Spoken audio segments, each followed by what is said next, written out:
Hello everyone, welcome to a new tutorial. In this episode, we're gonna make this Duo Bifold Wallet. Obviously, there are two sizes. This is the large size. The measurements are approximately 7.5 inch by 5 inch. It comes with an adjustable strap, so you can wear this either as a crossbody purse or as a sling bag, or you may also make the wristlet strap so you can wear it as a wristlet or just as a clutch. Comes with 8 card slots, 4 on each side, and 2 compartments to put your cell phone or cash. And there's also a little zipper pocket at the front. Now the small one is super cute and compact. The measurements for the small wallet are approximately 5.5 inch by 4.5 inch when it's folded.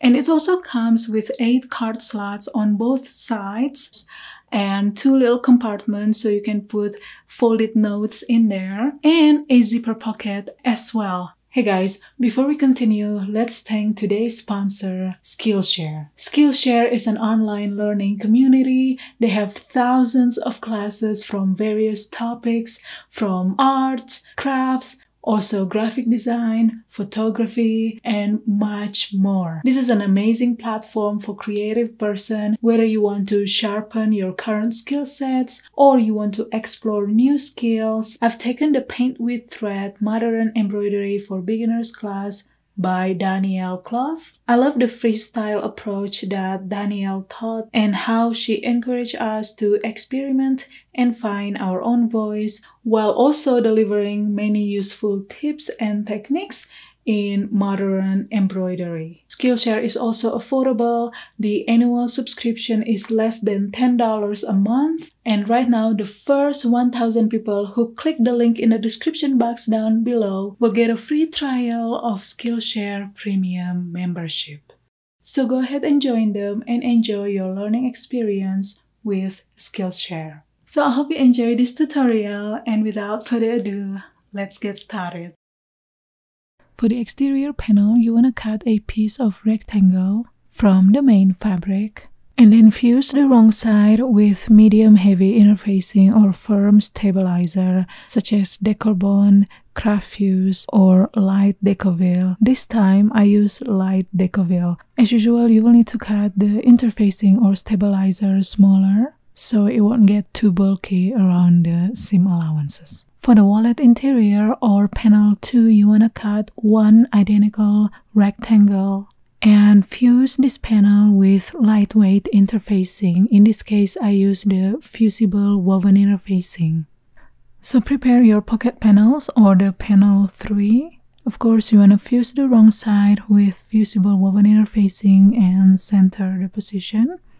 Draw the pleat lines just like shown on the screen right now, or you can also refer to the pattern. The link is in the description box down below. This side where the 4-inch line is will be the top of the pocket, while the opposite side where the 4.5 inch line is will be the bottom part of the pocket. We're gonna start folding the pleats from the bottom or the 4.5 inch line. So I'm gonna align my ruler on that 4.5 inch line and then fold towards the top, just like that. Now I'm going to finger press just to make the initial crease and then press. Now you want to open the fold and then fold the next line or the 3-inch line towards the bottom. So I like to first finger press.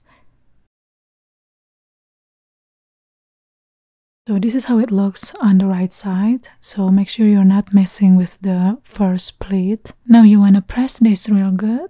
Now we're going to fold the next line or the 3.5 inch line. This time we're going to fold this towards the top just like when we did the first line. Now let's open the fold and then you want to fold the next line or the 3-inch line towards the bottom.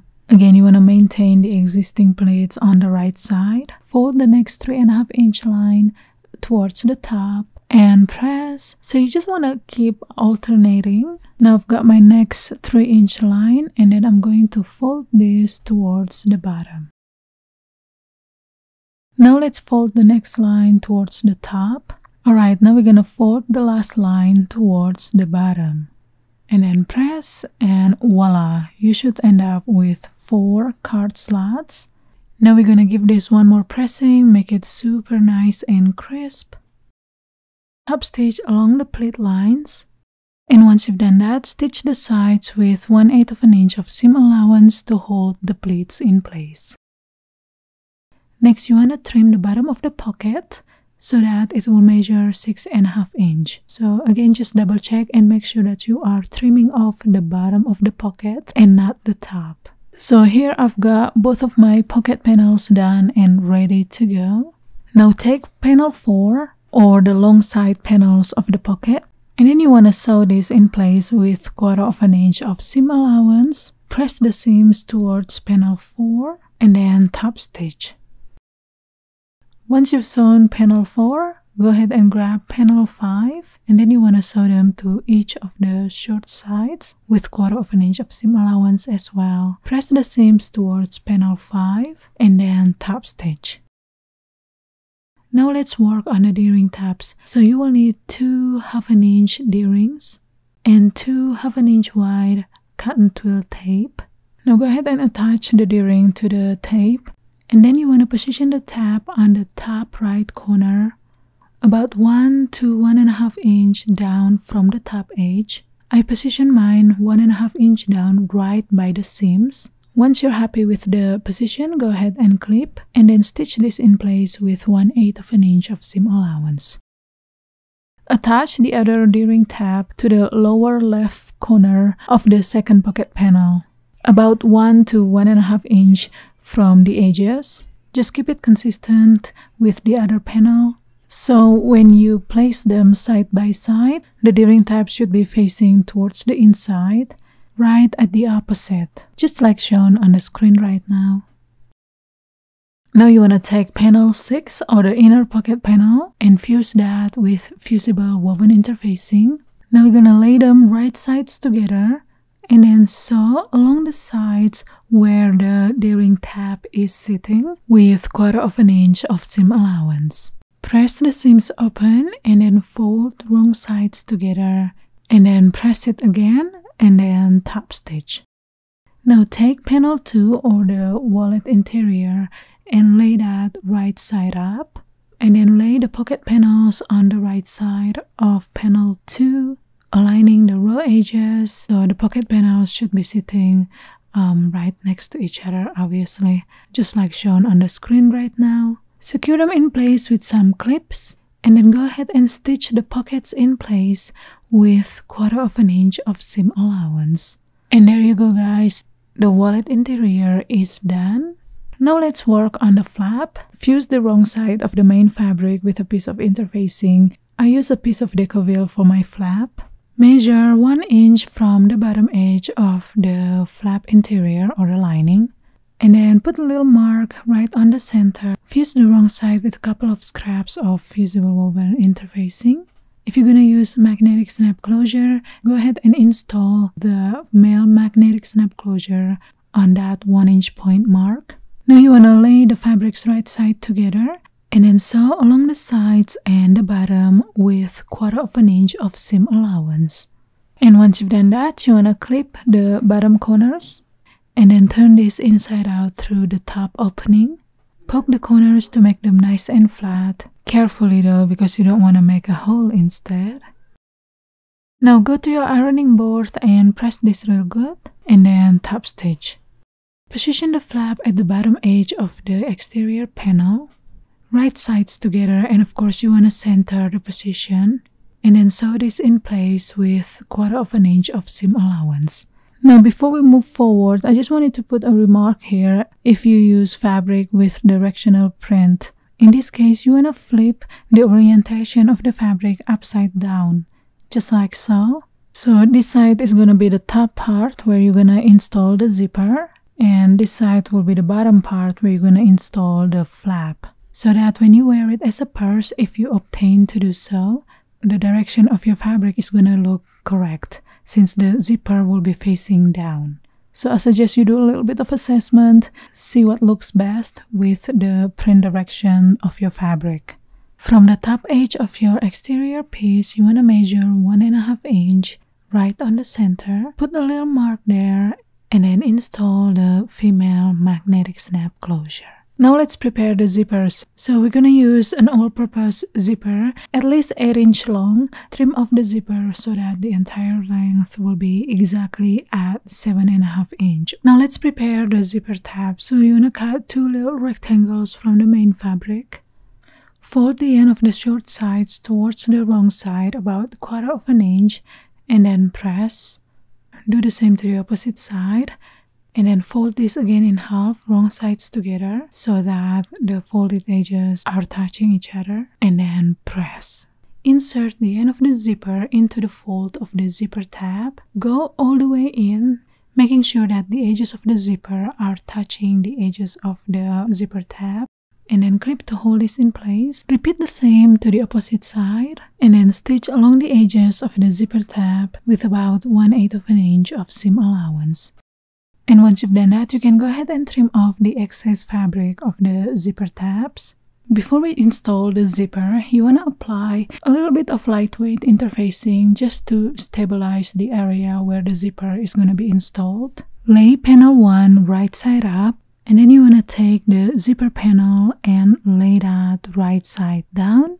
With the zipper pull at your left hand side, you want to center the position of the zipper, so there should be about 1/2 inch gap on each side. Now take panel 7 or the lining panel and lay that right side down. Now you want to clip them in place and then sew with 1/4 inch of seam allowance. Once you've done sewing, let's turn this to the right side and then press the seams. You can simply finger press or use iron on low setting and then top stitch. Now lay the wallet interior piece right side up with the upper top edge of the card pocket slots facing towards your right hand side. Lay the zipper panel right side down. So the zipper pull or the start of the zipper should be facing same side as the upper top of the pocket slots. Now take the lining panel and lay that right side down. Now let's clip them in place and then sew with 1/4 inch of seam allowance. When you're done sewing, you want to turn this to the right side, just like that. Press the seams, both the exterior and the interior of course, and then top stitch. And you should end up with something like this. Now we're ready to do the final assembling for this wallet. So first you want to unzip the zipper at least halfway. And then we're going to separate the main panels from the lining panels so that they are right sides together. I'm pretty sure many of you already know this process by now.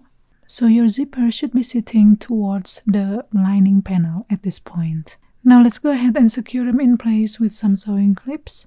First, we're going to match the top edge of this exterior and interior panel. Simply match the top stitching line, just like so, and then clip. And repeat the same to the opposite side. Now you want to leave about 3 to 4 inches of opening at the bottom part of the lining in order to turn the wallet inside out later. So we're going to start sewing from the exterior, starting from the top edge down to the bottom, and then repeat the same to the opposite side and then stitch the bottom as well. And then go ahead and stitch the lining starting from the top as well, going to the bottom and then stop at the opening. Now we're gonna sew with 1/2 inch of seam allowance. You want to position your needle right by the zipper tab, and when you start sewing, make sure that you are not stitching through the zipper tab. So make sure to back stitch as well and use 1/2 inch of seam allowance. Now when you sew the lining, simply start from the starting point of the main panels, and of course don't forget to backstitch and maintain the 1/2 inch of seam allowance. Now we're gonna clip the corners, and of course be careful not to cut through the stitches. Now let's turn this wallet inside out through the opening hole. Gently poke the corners with point turner or chopstick or knitting needle. Push the corner of the zipper, make it nice and neat there. Fold the raw edges of the lining towards the wrong side and then stitch along the edges to close the opening. Now you want to neatly tuck the lining back inside the wallet. Now you want to go to your ironing board and press your wallet, both the exterior and the interior, to shape it nicely and to smooth out all the wrinkles to make it nice and neat. And when you do the pressing, just be mindful with the hardwares and the zipper as well. Next, you want to draw a couple of lines about 1/2 inch away from the edges of the pocket, just like shown on the screen right now, and then connect them with 2 lines at the top and the bottom about 1/8 inch from the edge, forming a rectangle, and then go ahead and stitch right on the lines that we drew. Alright, so the wallet is pretty much done at this point. To make the adjustable strap, we're gonna do the usual method. So we're going to fold and press our fabric to make a 1/2 inch wide strip. Do the usual folding and pressing method, and then go ahead and attach the hardwares. So you will need 2 1/2 inch swivel hooks, also a 1/2 inch adjustable strap slider. And here I've got my adjustable strap ready to go. Now you may also make the wristlet strap. If you need the tutorial on how to make the wristlet strap, I will link a video where I demonstrated how to do that. So check that somewhere in the description box down below. Now if you want, you can also install a little charm on your zipper pull to make it easier to open and close your wallet. And that's it guys, your wallet is pretty much done at this point. Now let's work on the small wallet. So we're gonna do the card pockets exactly the same way as the large wallet. So you can go ahead and refer to that. Now take panel 4 of the small wallet and lay that on the long sides of the pocket panel. And then sew with 1/4 inch of seam allowance. And of course you wanna press and top stitch as well. And here I've already sewn the side panels of both pockets. Now take panel 5 or the pocket lining piece and lay that right side down. And then stitch along one of the sides. This time I'm going to stitch along my left hand side. Also with 1/4 inch of seam allowance. Press the seams open and then fold the wrong sides together. And then you want to press this again and top stitch.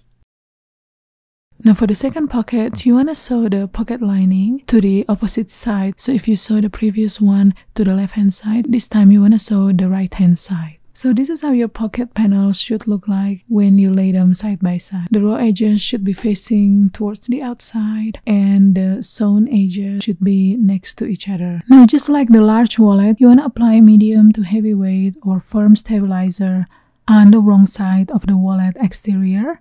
And you want to apply the fusible woven interfacing on the wrong side of the wallet interior. Alright, now let's place our pocket panels on the right side of the panel 2 or the interior panel, just like so, and then stitch them in place with 1/4 inch of seam allowance. Now we're gonna also work on the button flap exactly the same way as the large wallet. So you can go ahead and refer to that. However, for the small wallet, I decided to use the button snap closure instead of magnetic snap, the same position. The only difference is you will need to attach the button snap closure after you sew the flap. And here I've already installed the button stud to the wallet exterior, about 1.5 inch down from the top edge. Again, the same position as the large wallet. And then install the flap to the bottom edge of the wallet exterior. Of course, center the position. Now trim your zipper to measure exactly at 5.5 inch long, and then install the zipper tabs. Again, simply follow the demonstration from the large wallet. Now that we've got all the panels ready to go, it's time to assemble the wallet. Again, simply follow the same steps from the large wallet. And here I've already assembled and birthed my wallet, and everything is already nicely pressed. Now with your disappearing fabric marker, go ahead and draw the rectangle on the center of the pocket, about 1/4 inch from the pocket edges and 1/8 inch from the side edges, and then stitch that in place. And there you have it guys, the small wallet is done. And that's about it for today guys. Thank you so much for watching, and I shall see you next time with another tutorial. Goodbye!